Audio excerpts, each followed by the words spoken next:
You might think a modern city like Beijing has daily life that's no different from Shanghai or Tokyo, and in many ways, you're right.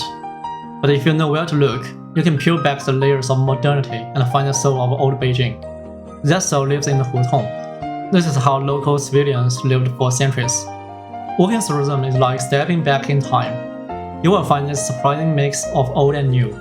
A hidden stylish coffee shop next to a home where a family has lived for generations.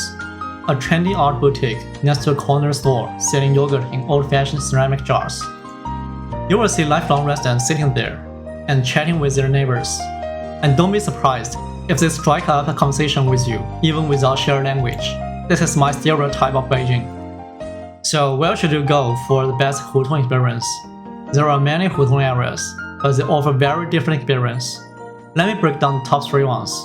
If you only have time for one, my favorite area is Shichahai. You get a beautiful lake, the historic drum and bell towers, and one of the oldest Hutongs, Yanai in one place.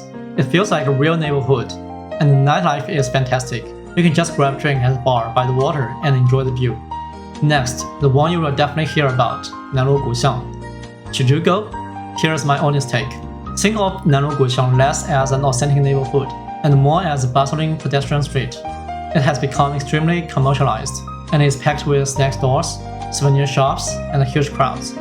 It's fun for an hour if you want to try a bunch of different street food and enjoy a very lively tourist atmosphere, but it is not a peaceful or local experience. A great alternative is the Qianmen area. In my experience, it's much less crowded. It has some good restaurants nearby and is surrounded by many less famous but equally charming hutongs. Ultimately, my best advice is, while these areas are great starting points, the real magic is in self-discovery. Rent a bike, explore the hutongs near the Confucius Temple or Beihai Park, and just get lost. That's a part of the fun of the trip, and it's how you will find your own unforgettable Beijing story. Beyond just walking, what else can you do? You can rent a traditional rickshaw for a guided tour, which is a classic experience, especially around the Shanghai area.